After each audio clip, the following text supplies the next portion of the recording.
오늘은 이제 마지막 시간이니까 그 보편 판넬베르가 이야기하는 신학의 보편성에 관해서 이 사람이 결론적으로 어떻게 이제 그 자기의 보편성을 이야기를 하려고 하는가에 대해서 초점을 맞추고, 이 사람이 학문 이론과 신학에서 보면은 그 신학을 이제 세 가지, 역사적으로 세 가지를 이야기하고 있습니다. 이성과 신앙의 조화로서, 그러니까 철학적 신학 또는 실천적 신학, 실정적 신학이라고 이렇게 이야기를 하면서 마지막에 그 사람이 그 판넬베르가 기독교학을 제안합니다. 그러니까 도대체 그 기독교학이라는 게 뭔지를 중심으로 해서 제가 오늘 마지막에 이제 강의를 이야기를 하고자 합니다. 근데 이 기독교학이라는 게 다른 게 아니고, 오늘 그 페이퍼를 보시면 알겠지만 기독교학은 바로 종교학인데, 이 종교학을 이제 기독교를 하나의 종교로서 보고 그걸 이제 학문을 발전시키고자 하는 게 바로 판넬베르크가 이야기하는 신학의 보편성의 하나의 제안이 아닌가, 그렇게 생각을 했습니다. 그래서 오늘 이야기는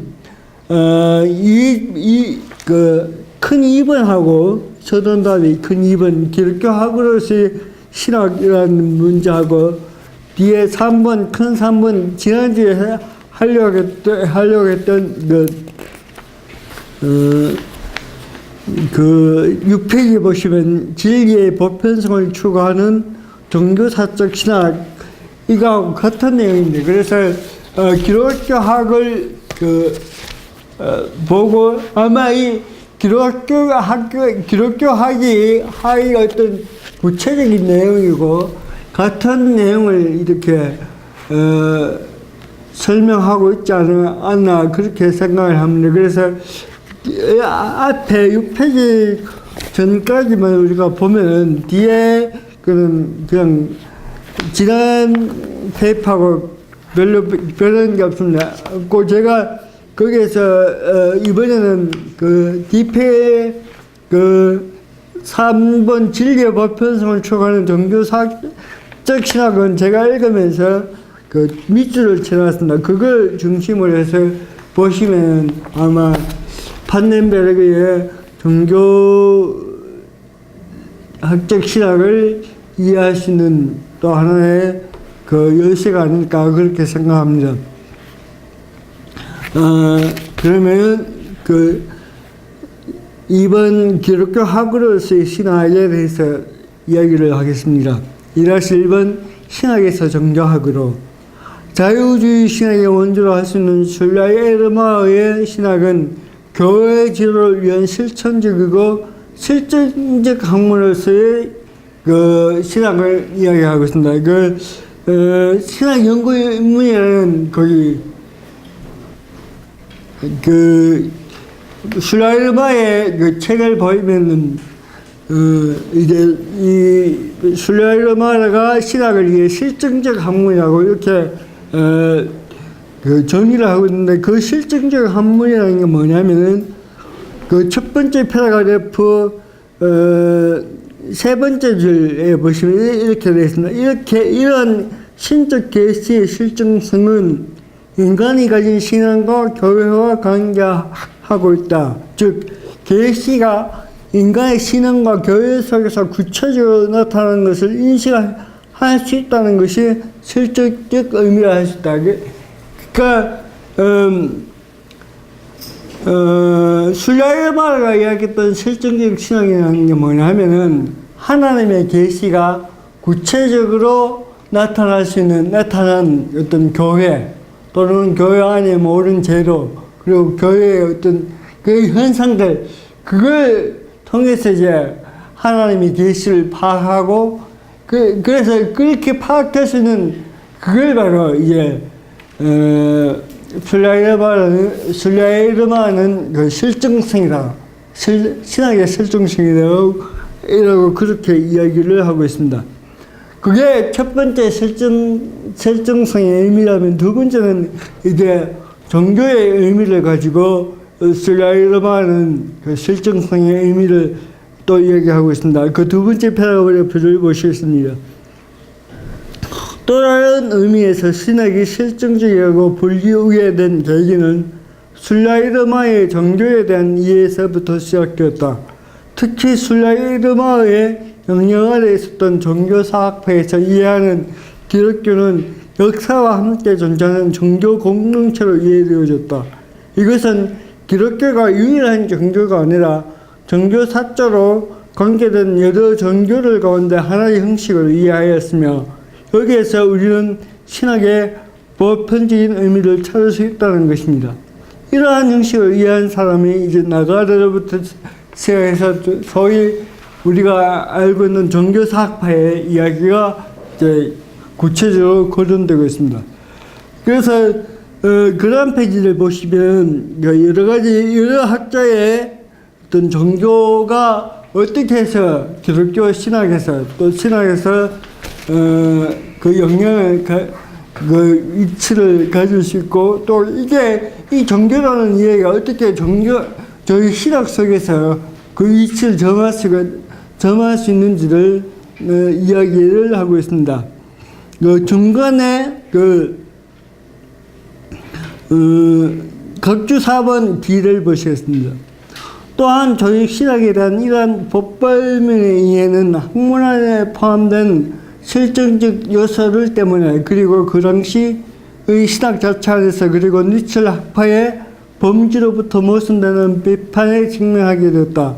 니첼 학파에 의하면 신학은 호교론적인 관심을 가진 교류학으로 처음부터 학문을 존재하는 것이 아니라 18세기 이후 역사학의 분과로서 점차적으로 학문이 되었다는 관점을 가지고 있다. 이렇게 신학이 특히 저희 신학이 가진 학문성이 문제가 된다면 판넨베르크는 베르올리에가 제안한 것처럼 교회의 실천신학으로 간주되어야 한다고 보고 있습니다. 여기서 실천신학이라는 건 뭐냐면은 그 중세 이후의 신학을 실천신학으로 이렇게 판넨베르크는 정의하고 있습니다. 근데 여기서 실천이라고 이야기하는 것은 오늘 우리가 이야기하고 있는 그런 실천이 아니고 어떤 윤리적인 면을 가지고 이야기를 합니다. 그러니까 이 말이 무엇이냐면은 아리스토텔레스의 그 신학이 발달되면서 신앙과 이성의 조화에 문제가 생겼습니다. 그게 우리가 소위 말하는 중세 신학입니다. 그 중세 신학을 거치면서 이제 철학이 계속 논리적으로 이제 그 신학에 대해서 이제 대답을 해오니까 이제 그 신학이 이제 판넨베르크에 의하면 어떤 이론적이고 그 제일 철학으로서의 신학을 이해하기보다는 중세 후기 와서는 실천적인 윤리적인 면으로 이제 신학이 변화되었다는 겁니다. 그 윤리적으로 변화된 그 신학을 이제 판넨베르크는 실천신학이라고 이렇게 이해를 하고 있습니다. 그래서 이 사람은 연역적 신학, 실천신학 또 하나는 오늘 처음에 이야기했던 그런 실증적 신학 이렇게 신학의 종류를 세 가지로 구분하고 있습니다.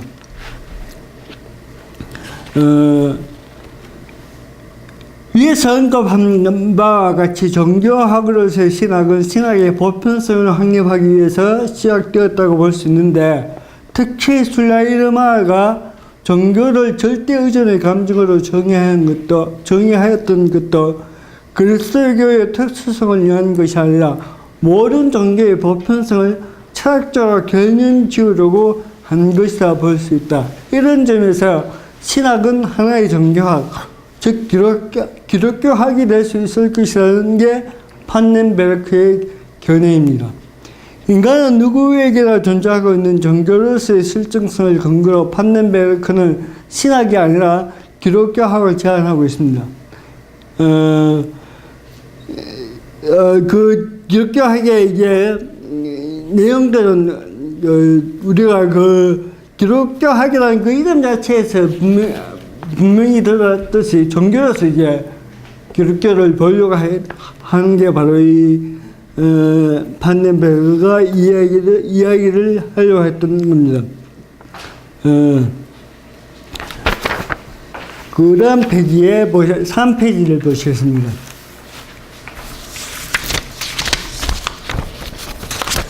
그 3페이지에 종교의 보편성을 통한 신학의 학문성에 대한 논의의 출발점이 된 것은 신학을 교회와 관계하는 학문에서 아니라 보편적인 종교학으로 이해하고자 하였던 나갈에서 출발하였으며, 이와 함께 피테는 계시에 관한 실증적 신학을 포기한 신학만이 대학 안에서 자리 잡을 수 있다고 주장하였습니다. 이 피테는 베를린 대학교 설립자이고 슐라이더바랑 같은 동시의 인물입니다. 그래서 이 피테는 신학이 이제 그 대학교 안에서 자리를 잡으려면 이제 신학에서 그 용어하는 그런 존재, 계시, 뭐 하나님의 계시라든지 이런 것들을 포기할 때 신학이 대학에서 자리 잡을 수 있다고 이야기를 하고 있고요. 그런 의미에서 그 슬라이드마가 종교를 이제 절대 의존의 감정이라고 이야기하는 것은 바로 이 피테의 이런 어떤 실증적인 부분에 답하기 위해서 이제 슬라이드마의 신학이 그렇게 전개되어 있지 않느냐, 그렇게 추측해 볼 수도 있습니다. 어쨌든 이렇게 피테의 이론의 반론들이 이제 기독교에서 나타나는데, 바로 그것은 뭐냐면, 학문이라는 것은 어떤 전제 조건이 없이는 성립될 수 없다. 모든 학문은 그 전제 조건을 가지고 있는데, 그래서 기독교로 신학도 그 전제 조건을 가져야 하는데, 그 전제 조건은 뭐냐면 하나님의 계시인데, 거기에 각주 7번에서 밑으로 세 번째 주에 보면 이 전제 조건은 가설적으로 다루어질 수 있다고 하겠다. 그렇기 때문에 학문적으로 다루어지는 신학에서는 기독교 전통의 진리가 가설로 다루어질 수 있던 여지가 존재할 수 있게 됐다. 이 말은 뭐냐면은 이제 기독교 진리가 오직 뭐 절대 불변한 진리가 아니고 실증적이라 말은 바로 실제로 증명이 가능하다 이런 뜻이죠. 그러니까 기독교 진리로 그렇게 실제로 지금 이 역사 속에 우리 현재 속에서 이게 진리가 아니냐를 논할 수 있는 그런 어떤 명제이기 때문에 어쩌면 그렇게 지금 이 명제, 이 진술, 기독교적인 진술이 진리인가 아닌가를 다룰 수 있다는 의미에서 그것은 가설적인 의미고, 그러면서 학문성을 가질 수 있고 보편성을 가질 수 있다고 그렇게 이야기를 하고 있습니다. 각주 8번 뒤에 보시면 다시 말해서 기독교 진리가 가설로 다루어질 수 있는 것은 종교학에서만 가능하다는 것이 트러치 얘기됩니다. 이게 뭐냐면은 종교적인 진술, 거기에는 기독교 하나의 종교죠. 그러니까 여러 가지 종교가 가지고 있는 그 진리가, 그 진술들은 어떻게 보면 확증도 있고 고정된 진술이 아니고 언제든지 비판이 가능하고 대화가 가능하고 또 그것이 수용이 가능하다는 의미에서 가설이고, 그래서 이 지난주에 제가 이야기했던 그 종교의 도대체 보편성이라는 게 뭐냐 하면 바로 이것입니다. 뭐냐면 종교적 진술은 어떤 종교에서 말하든지 간에 그 진술들은 다 이렇게 그것이 진리인지 아닌지를 대화가 가능할 수 있고 비판할 수 있고 그것을 검증할 수가 있다는 의미에서 이제 종교의 보편성을 이야기하고 있습니다. 그래서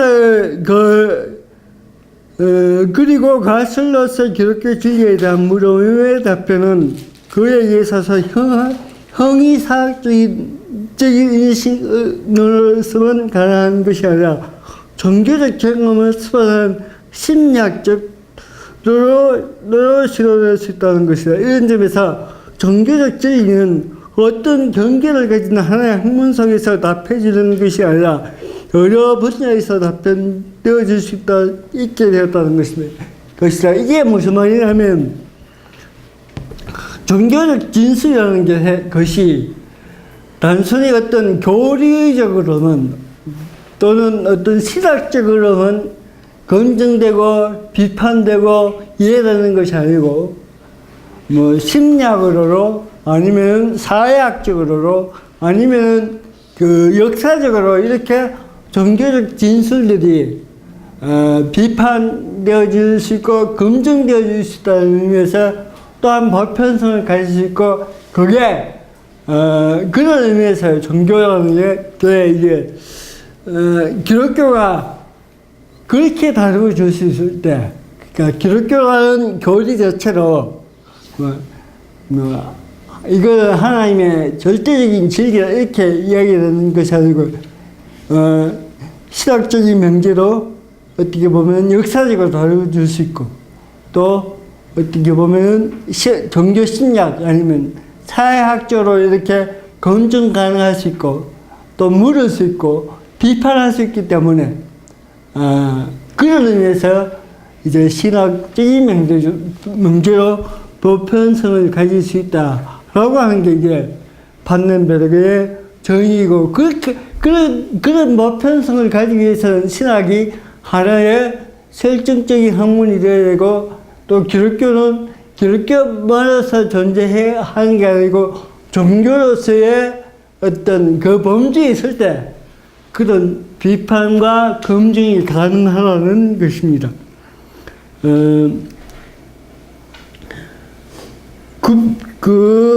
각주 9번 그람을 보겠습니다. 이처럼 신학이 기독교 진리에 관한 물음에 답하라고 할 때 경계가 확정된 하나의 분야에서만 서술될 수 없다는 점으로 확정되었다. 여기서 판넨베르크는 신학이 실질적 의미를 가진다는 것은 보편성을 지닌 종교학으로 다루어지며 종교적 진리에 대한 문제의 답변은 다양한 측면에서 시도될 수 있다는 것을 말하고 있다. 여기서 다양한 측면이라는 것은 바로 그런 것들입니다. 예를 들어서 여러 가지 어떤 다른 학문을 통해서 또는 다른 이론을 통해서 검증될 수 있다는 겁니다.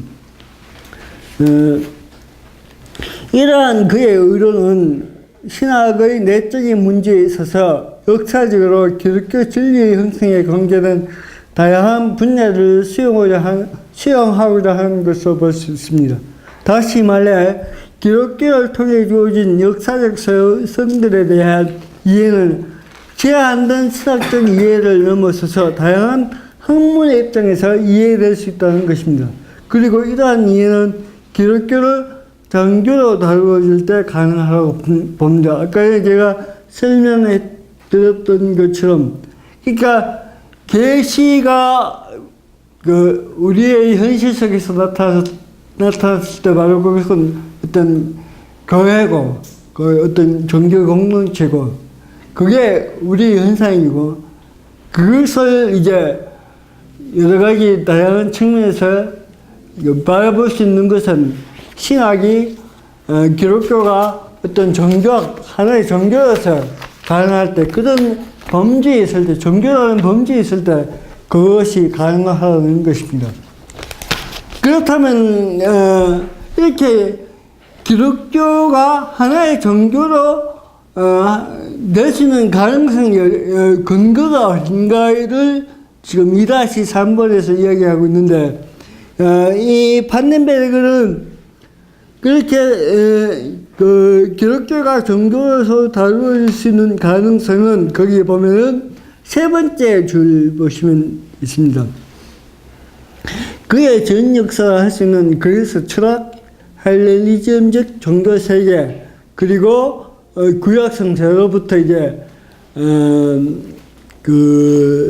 이제 기독교가 어떤 종교로서 받아들 주장할 수 있는 근거를 이제 거기에서 이제 판네베르크는 찾고 있습니다.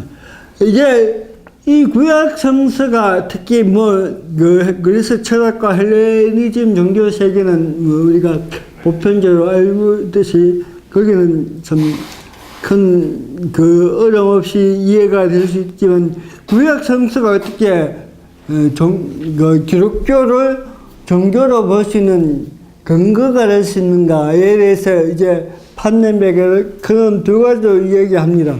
뭐냐면 구약 성서가 기독교를 종교로 볼 수 있는 첫 번째 근거는 뭐냐면은 바로 교회 공동체가 설립될 당시, 그러니까 초대 교회가 설립될 당시에 구약 성서는 이 교회 공동체의 설립에 있어서 내적 원리로 이제 적용하고 있기 때문이라는 거죠. 그러니까 하나의 종교단체가 설립되기 위한 어떤 내적 원리, 내적 어떤 이유로서 이제 구약 성서가 작용하고 있다는 의미에서 이제 그렇게 이야기를 하고 있는 것이고, 또 하나의 의미는 뭐냐면은 바로 구약 성서에 나오는 그 창조론의 이야기입니다. 이것은 우리가 계속해서 우리가 설명되었던 부분이고 이야기되었던 부분이죠. 모든 만물을 창조하신 하나님, 그리고 모든 만물을 창조하신 하나님이기에 모든 만물을 또 규정하는 현실로서의 하나님, 그게 그 이론적 근거가 어디냐 하면 바로 창세기에 나오는, 구약 성경에 나오는 그 창조론의 그 근거를 가지고 있다는 겁니다. 그래서 이런 창조론과 어떤 내적 원리로서 구약 성서가 작용하고 있기 때문에 이제 기독교로 하나의 종교학이 될 수 있다, 이렇게 설명하고 있습니다.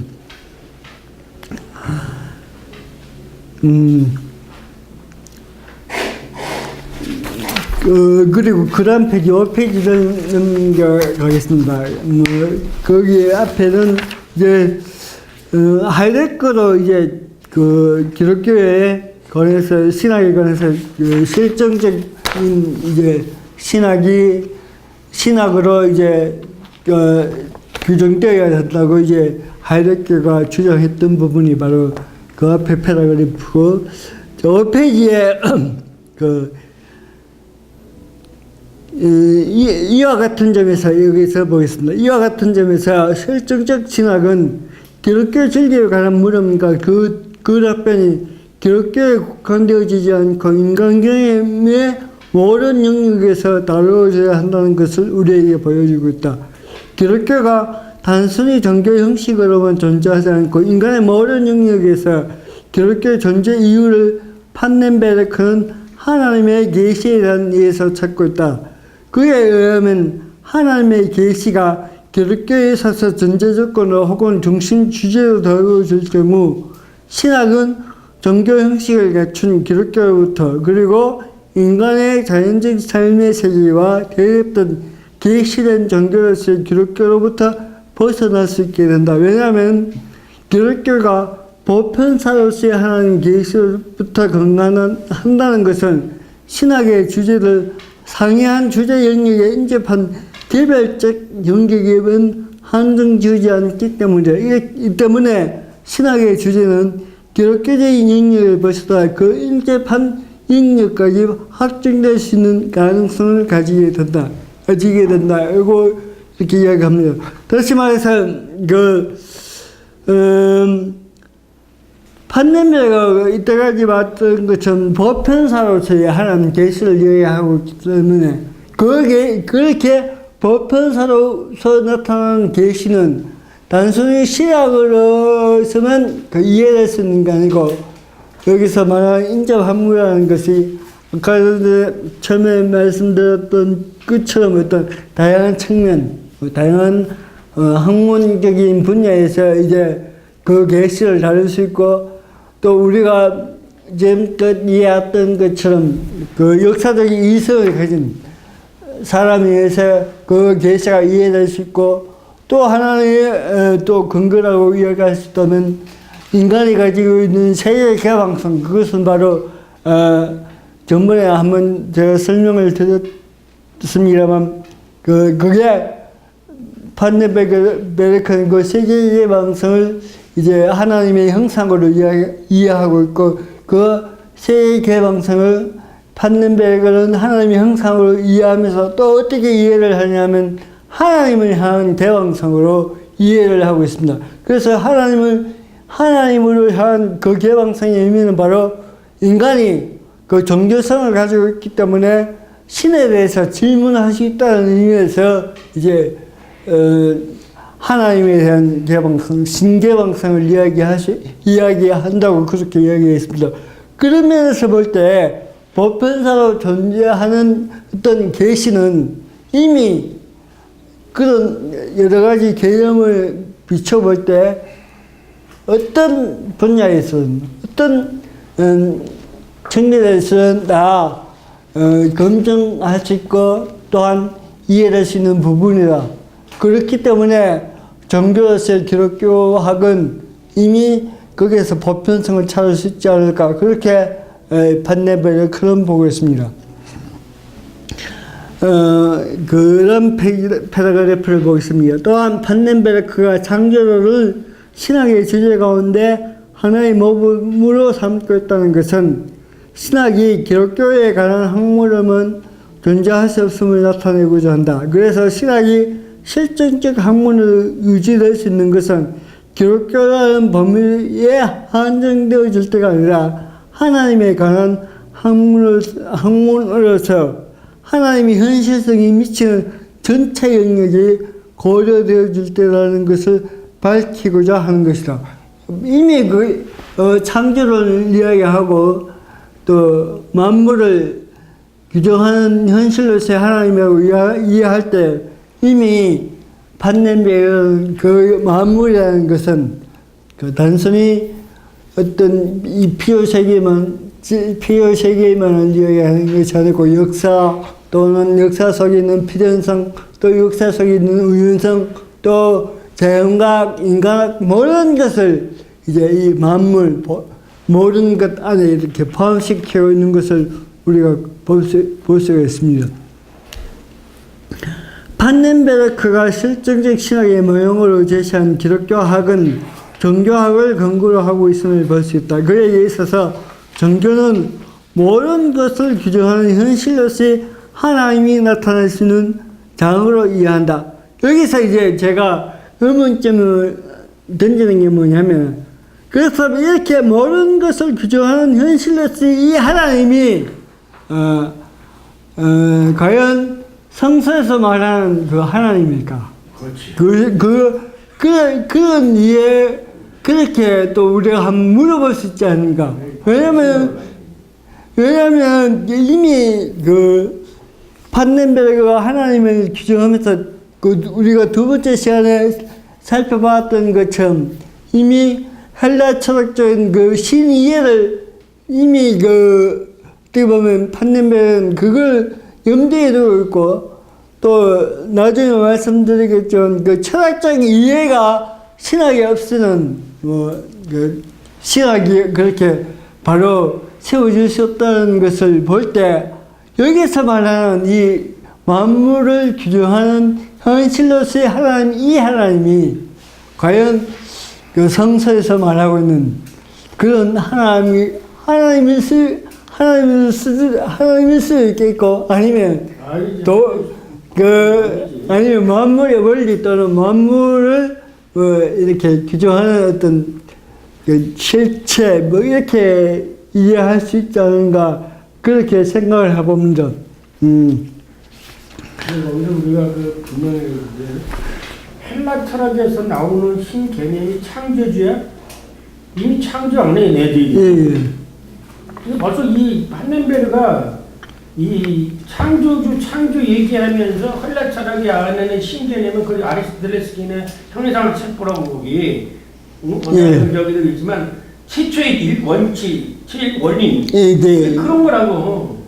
그러면 그게 무슨 그게 최초의 원인이 창조를 했다는 거예요? 이 창조라고 했을 때 분명히 창조의 주체와 객체가 있고 있는 건데, 예. 그런 개념이 판덴베르그는 전혀 없는 상태에서 이 사람은 기독교를 모르는 사람이야. 그러고 나서 그걸 가지고 해석을 하려고 하니까 아니 미안해요. 예. 어쨌든 아까 비판한 건 잘한 거예요.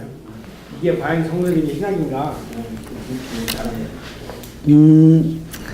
예.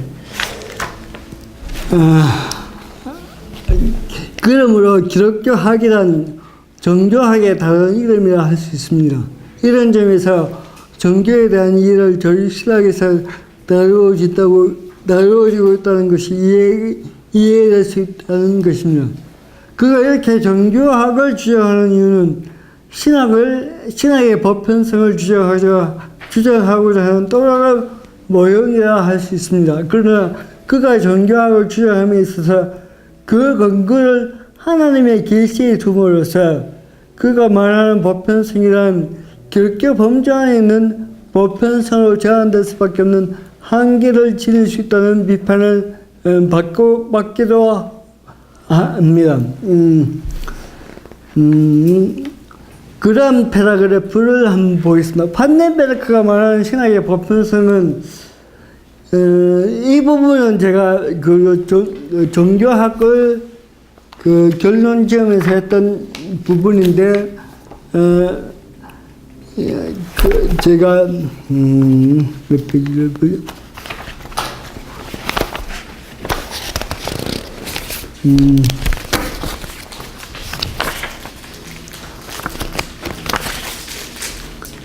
그 12페이지를 한번 잠시 보시겠습니다. 12페이지 세 번째 패러그래프를 한번 보시겠습니다.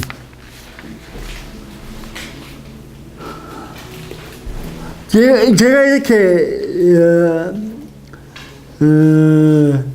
결론을 지은 그 판덴베르크 종교학에 대한 제 나름대로 생각을 여기 적고 있는데, 제가 이렇게 적었습니다. 또한 판덴베르크에 있어서 종교는 인간 이성에서 출발하고 있다고 할 수 있습니다. 왜? 다시 말해서 종교는 이성으로 이해될 수 없는 문제에 대한 또 다른 형식적인 틀이라고 할 수 있기 때문입니다. 이런 점에서 본다면 결국 신학의 보편성은 이성과 신앙의 조화를 이루는 노력이라 할 수 있을 것이다. 이는 이미 신학이라는 틀이 세워지면서 지금도 계속되고 있는 문제이고, 이런 점에서 판덴베르크의 신학은 이 문제에 대한 현실적인 어떤 해답이라고 할 수 있을 것이다. 그러니까 여기서 말하고 있는 건 뭐냐면, 종교라는 것도 어떤 이성적 형식을 가진 하나의 구조, 틀이 아닌가, 그렇게 저는 생각을 했습니다. 그 종교라는 게, 어떤, 이성과 전혀 관계없는 또 다른 어떤 하나의 구조가 아니고, 이성 속에, 이성 안에 포함되는 하나의 형식이 바로 이 종교가 아닌가. 거기에서, 우리 켈리의 19세기, 20세기 그 신학 사상서를 읽어보면 켈리는 슬라이르바의 신학을 정의하면서 슬라이르바가 이제 감정 또는 절대 의존의 감정을 이제 종교의 본질로 그렇게 규정하고 있는데, 그렇게 규정할 수밖에 없는 것은 그 당시에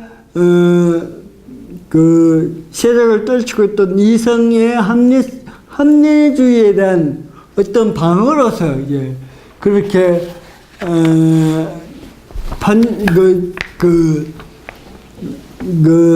슬라이바는 감정을 이야기하고 있는데, 절대 의존의 감정을 이야기하고 있는데, 우리 입장에서 보면 그 절대 의존의 감정도 이성과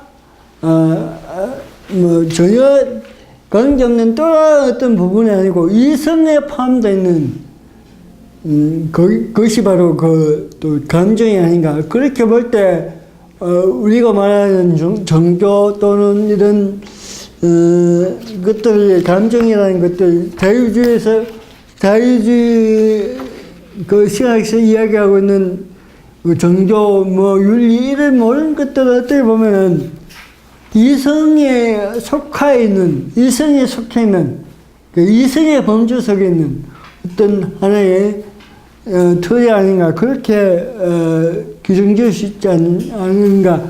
그런 의미에서 본다면 결국 판넨베르크의 종교라는 문제로 그렇게 본다면 이성과 신앙의 조화의 문제, 이것은 이미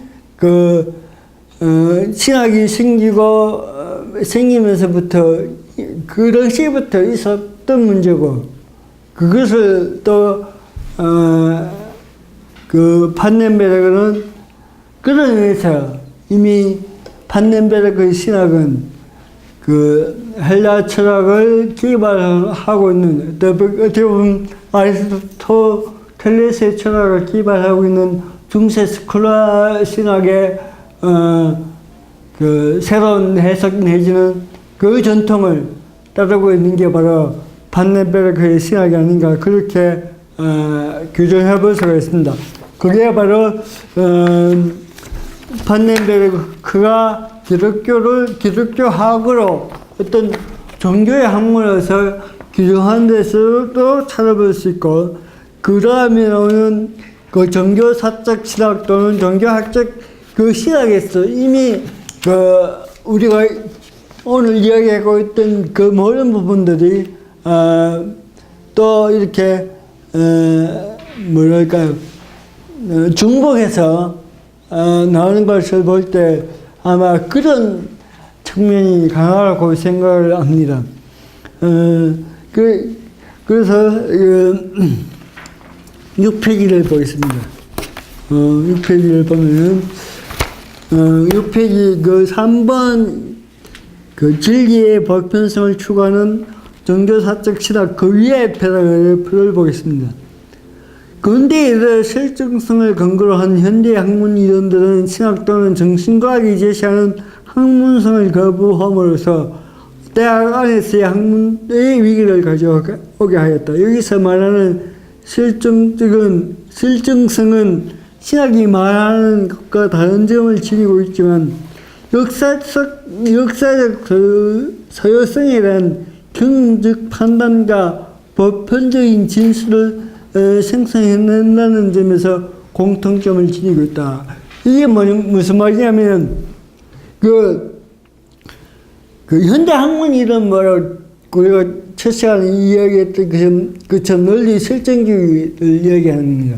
그 논리 실증주의가 이해하고 있는 그 실증성은 이미 우리가 객관적으로 검증 가능한 어떤 그런 성격을 가지고 있는 것을 실증성이라고 이야기하는데, 물론 신학에서 말하고 있는 그 실증성 또는 이 판넨베르크가 말하고 있는 이 실증성이라는 것과는 차이가 있지만, 현대 학문 이론, 특히 논리 실증주의에서 말하고 있는 그 실증성과 판넨베르크가 말하고 있는 실증적이라는 말은 다른 성격을 지니고 있지만, 한편에서는 같다고 이야기했습니다. 그 같다는 이야기는 뭐냐면, 우리가 처음에 이야기했던 것처럼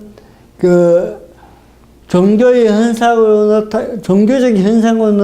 나타나고 있는 모든 어떤 규정들, 근거를, 명제들, 그리고 어떤 진술들에 대한 인간의 경험적 판단이 가능하다는 의미에서 어떤 그 신학의 실증성을 이야기하고 있지 않은가, 그렇게 본다는 것입니다. 그리고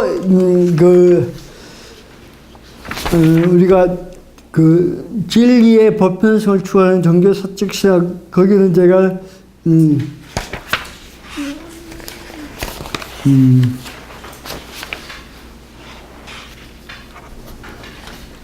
거기 8페이지를 보십시오. 8페이지 종교학적 신학을 보겠습니다. 앞에 그 3번의 내용은 거기 앞에 기록학에 그 있었던 내용과 중복이 되기 때문에 그거 그 페이지는 넘기로 상관이 없겠습니다. 8페이지에 보면 이제 이 판덴베르는 종교학적 신학과 종교사적 신학을 구분하고 있습니다. 이게 판덴베르크의 종교학의 특징이라고 볼 수 있는데, 종교학적 신학은 뭐냐면은 그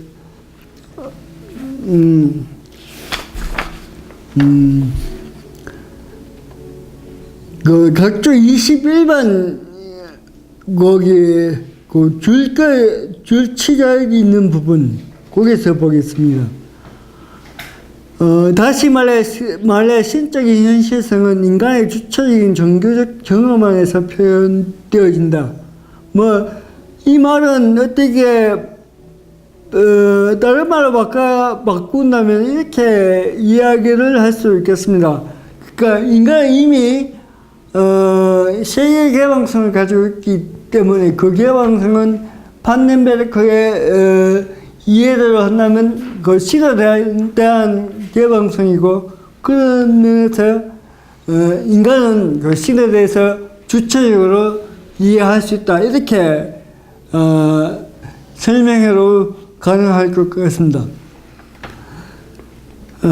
그러므로 여기서 종교학이란 종교 자체를 연구하는 학문이 아니라 종교의 역사성에 관한 학문을 말합니다. 종교학적 신학이라면 종교의 역사성에 관한 학문이라는 것입니다.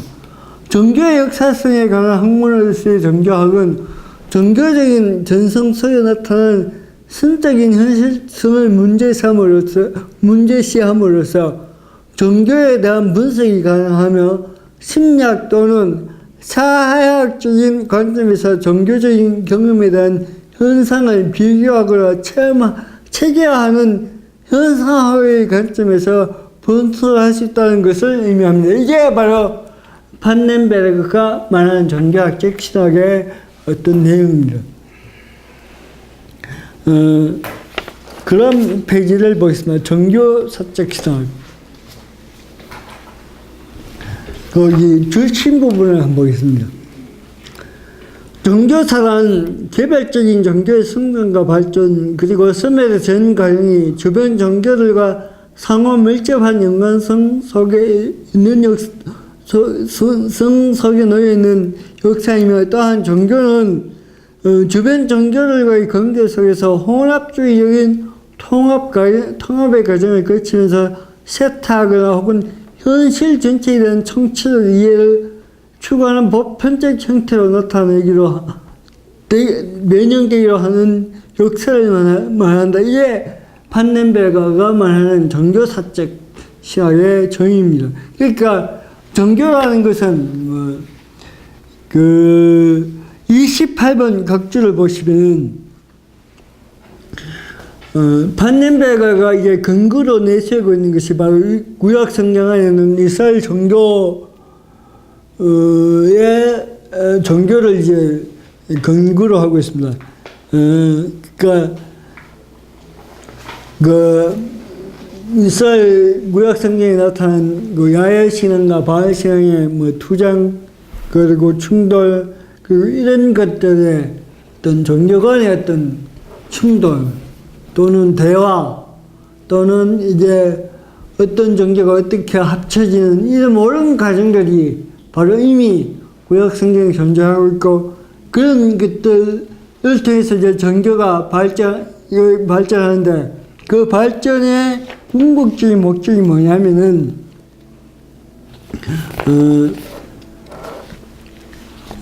저기 11페이지에 보시면은 있으면 그 11페이지 그 두 번째 패러그래프를 한번 보시겠습니다. 종교들 사이의 갈등과 대립이 역사적으로 종교 전쟁 혹은 타 종교에 대한 폭력적인 억압의 결과로 나타났으며 종교들 사이의 갈등은 차단할 수 없는 상황에 이르렀다. 판넨베르크는 이런 상황이 격경에 있어 존재하였으며 역사적으로 이러한 상황은 세속화의 결과를 낳고 말았다고 진단한다. 그럼에도 불구하고 종교권에 대하여는 필연적으로 갈등과 대립이 해소되는 것이 아니라 여전히 표명해야 된다. 왜냐하면 종교권에 대한 이러한 갈등과 대립의 해소를 목적으로 진행되는 것이 아니라 그래서 판넨베르크는 이렇게 갈등과 대립을 해소하는 목적을 가진 것을 바로 종교다운지라고 얘기하고 있습니다. 그런데 이제 판넨베르크는 그게 어떤 대립을 해소하고 갈등을 해소하는 게 그게 종교 간의 대화의 목적이 아니고 그 대화를 통해서 보편적인 진리가 뭔가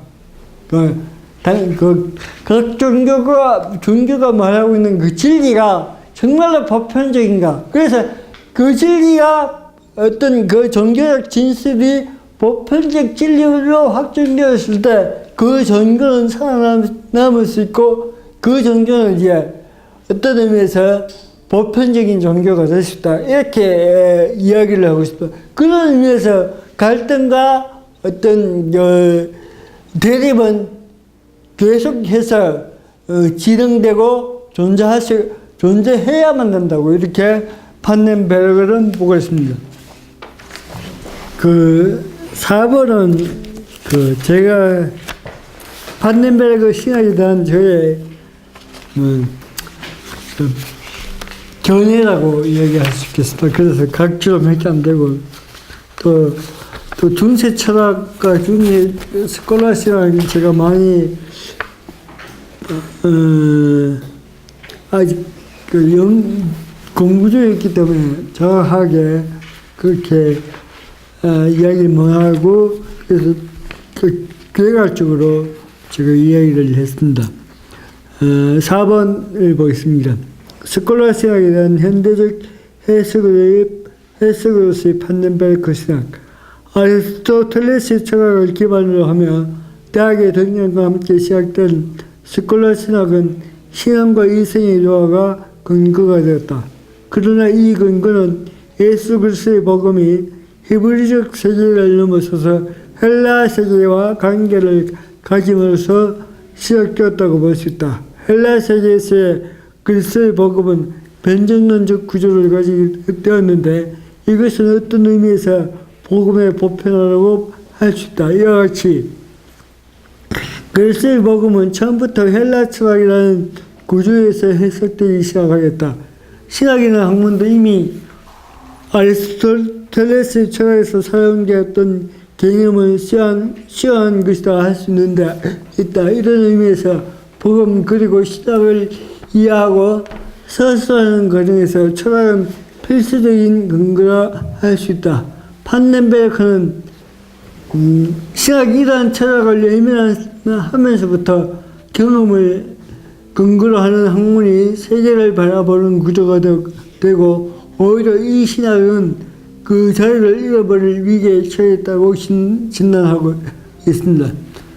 그러니까 신학이 그 철학을 바탕으로 하지 않고 신학과 철학이 분리할 때 그 신학은 그 자기 자리를 잃어버리고 경험적인 학문, 소위 말해서 자연과학적인 학문이 이제 그 자리를 차지하게 됐다고 이 판넨베르크의 이해입니다. 이러한 이해에서 볼 때 판넨베르크는 자신의 신학 작업이 철저하게 철학적인 근거를 가지고 이루어졌음을 표현하는 것이라고 볼 수 있다. 또한 이것은 그가 추구하고 있는 신학의 보편성을 확대하기 위한 목적으로 부합되는 것이다. 또한 판넨베르크의 신학의 적 작업이 스콜라 신학에 대한 새로운 해석이라고 볼 수 있는 근거는 그가 이해하고 있는 신학적 개념들과 그 구조와 유사한 데에 있다. 스콜라 신학은 갑자기 생겨난 신학적 구조가 아니라 헬라 철학을 통하여 신학을 변증하고자 하였던 교부 신학의 전통을 이어받고 있다. 우리는 교부 신학 그리고 스콜라 신학에서의 신학적 이해에서 판넨베르크의 신학과 유사한 구조를 찾아볼 수 있다. 여러 교부들의 이야기입니다. 여기서 이 교부들은 바로 헬라 철학을 통해서 이제 그 신학을 이해하고 또 그 교리를 이해하고 있다. 그런 그 이해가 이제 판넨베르크가 이해하는 구조랑 같다는 그 이야기를 하고 있습니다. 그래서 그런 점에서 그 구조가 이렇게 상응하고 있음을 볼 때 이 판넨베르크의 신학은 어떤 그 스콜라 신학을 배경으로 근거로 그걸 이어가고 있다 이렇게 저는 이해를 했습니다. 그리고 뭐 토마스 아퀴나스가 이해하고 있던 그 하나님의 이해로 이미 그 이해에서 이미 그 판넨베르크의 하나님 이해가 이미 그 속에서 그 설명되고 되어지고 있는 것을 볼 때 이 중세 스콜라 신학에서 이 판넨베르크의 신학은 벗어날 수 없다 이렇게 저는 보았습니다. 보편성 신앙과 이성의 조화. 칸트는 그의 책 순수 이성 비판에서 이성의 운명을 다음과 같이 적고 있습니다.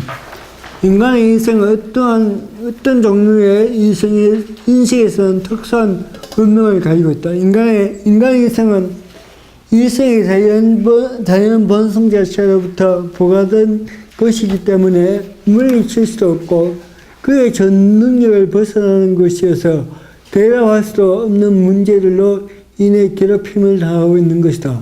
이게 칸트의 순수 이성 비판의 머리말에 나오는 얘기입니다. 이성은 어떤 형태로든지 인신론적 구조를 가지고 있으며 사건이나 대상에 대하여 문제를 제기하고 이해를 추구하는 의무를 지닌다. 다시 말해서 어떤 형태로든지 삶에 대한 가정과 결과를 지니고 있다. 이런 점에서 이성을 가진 인간이 피할 수 없는 것은 도저히 대답할 수 없는 형이학적 무덤이다. 그럼에도 불구하고 인간은 여전히 형이사학적 무덤을 피할 수 없는 존재이기도 하라. 현상학의 시조로 할 수 있는 후설은 서양의 위기는 이성이 가진 근원적인 무덤인 형이사학적 무덤을 도외시하고 객관적인 이성, 즉 계산하는 이성만을 추구한 결과라고 주장하고 있다. 이런 점에서 이성은 보편적이고 객관적인 것만을 추구하는 구조가 아니라고 할 수 있다. 다시 말해서 형이사학적인 질문, 인간 삶의 주관적인 의미를 질문할 수 있는 것이 인간의 이성이다.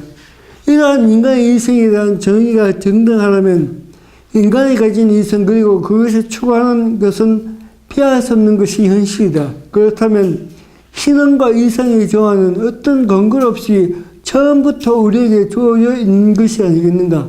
다시 말해 이 조화는 이미 우리의 사고 구조 속에서 일어나는 것이 아니겠는가? 만약 우리의 이성이 이미 우리의 삶의 과정 속에서 일어나는 필연적인 활동이라면 이러한 이성의 활동은 우리의 삶 속에서 중지될 수 없고 끊임없이 진행되는 것이라면 삶 속에서 일어나는 사건에 대한 의미 물음도 피할 수 없을 것이다. 이런 의미에서 우리가 말하는 보편성과 특수성, 객관성과 주관성은 인위적으로 만들 수 있는 것이 아니라 이미 우리의 사고 구조 속에서 이러한 극단들이 함께 작용하고 있는 것은 아닌가. 만약 우리의 사고 구조 속에서 이미 양극의 구조가 동시에 일어나는 과정이라면 우리는 이미 보편과 특수, 객관과 주관을 함께 말하고 있는 것이 아닐까. 이것이 제 이제 이성과 신앙의 문제에 있어서 저 나름대로의 이해입니다. 사라스 2번. 우리는 지금까지 신학의 보편성이라는 관점을 가지고 판넨베르크 신학의 핵심적인 주제들을 개괄적으로 살펴보았다. 그의 신학이 출발된 칼바르트와 볼트만에 의해서 형성된 변증법적 신학이 가지고 있는 한계를 극복하고 신학이 보편적인 학문으로서 가능하다는 것을 보여주고자 하는 데 목적이 있었다. 그래서 그는 변증법적 신학이 외면하고 있었던 보편사의 개념을 수용하여 하나님의 계시의 외인을 넓혀 이해하고자 하였으며